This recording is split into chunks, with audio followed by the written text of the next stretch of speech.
ये जो 2 दिवसीय दौरा था, ये मुख्य रूप से प्रदेश में अलग अलग जिलों में जहां हमें लगता है कि जो एसआईआर का काम है वहां पर हमारी पार्टी को और मजबूती से पक्ष रखना पड़ेगा, क्योंकि अक्सर देखने में आया है कि निर्वाचन आयोग का काम करने का तरीका निष्पक्ष नहीं है।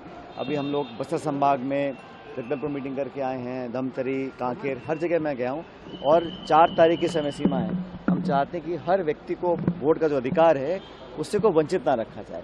अब 7 प्रदेशों में खबर आई है अनेक बीएलओज ने आत्महत्या की है। इतना उन पर तनाव और प्रेशर होगा किस वजह से है? क्योंकि आज से पहले भी एसआईआर हुआ है।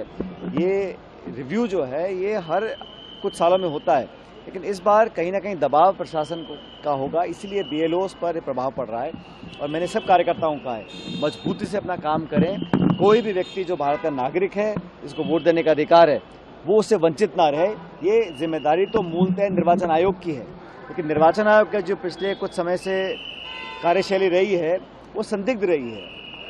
वोट चोरी के बारे में ना कोई जांच बिठाई है, ना स्पष्टीकरण आया है, ना कारण बताया है। और बिहार में अनेक राज्यों में बहुत से लोगों के नाम काटे गए हैं।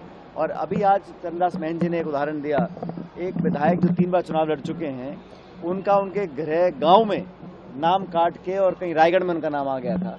तो इस प्रकार की अगर त्रुटियां हो रही हैं विधायकों और पूर्व विधायकों के साथ, आप कल्पना कर सकते हो जो खेती मजदूरी गांव में काम करते हैं, असहाय हैं, अशिक्षित लोग हैं, उनका क्या हाल होगा। इसलिए जो वंचित है, गरीब है, दलित है, पिछड़ा है, आदिवासी है, नौजवान है, जो वोट का अधिकार रखता है लेकिन किसी वजह से उसका नाम लिस्ट में नहीं आ रहा है, उस पर पूरी पैनी निगरानी तमाम कांग्रेस कार्यकर्ता रख रहे हैं। इसीलिए हमने 2 दिन का दौरा रखा था।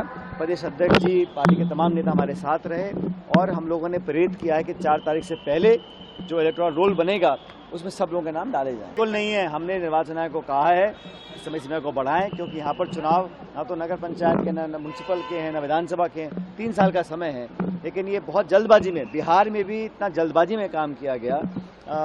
क्या वजह है इसकी मैं नहीं जानता हूँ, लेकिन इतना ज़रूर है कि निर्वाचन आयोग की जो निष्पक्षता है वो निश्चित रूप से संदेह के उसमें आ गई है। बिहार में चलते चुनाव में भाजपा को 10,000 रुपये प्रति महिला देने का छूट दी गई। तो जो प्रेम है हमारी बिहार की माताओं बहनों के लिए, वो सिर्फ बिहार तक क्यों सीमित है? वो सिर्फ चुनाव के समय क्यों सीमित है? हमारे छत्तीसगढ़ की, हमारे राजस्थान की बहन और माएँ बेटियां हैं। 10,000 रुपये अगर आप बिहार में दे सकते हैं तो वहाँ भी देने चाहिए, हम तो स्वागत करेंगे। लेकिन अब उनकी याद नहीं आएगी जब तक चुनाव नहीं आएगा। 3 साल बाद वो सारी योजनाएं और वो भत्ता देने का काम किया जाएगा। मैं तो कहता हूं कि पूरे देश में कम से कम, जहां मैं खड़ा हूं आज छत्तीसगढ़ में और राजस्थान मेरा गृह राज्य, वहां पर महिलाओं को 10,000 रुपये का जो उन्होंने बिहार में दिया है वहां भी देना चाहिए। कौन उनको रोक रहा है? लेकिन सिर्फ और सिर्फ चुनावी समय इनको ये बातें याद आती हैं, ये स्पष्ट हो चुका है। अगर आप ये वीडियो YouTube पर देख रहे हैं तो हमारे चैनल को सब्सक्राइब कर बेल आइकन दबाएं और Facebook पर देख रहे हैं तो हमारे पेज को लाइक करें।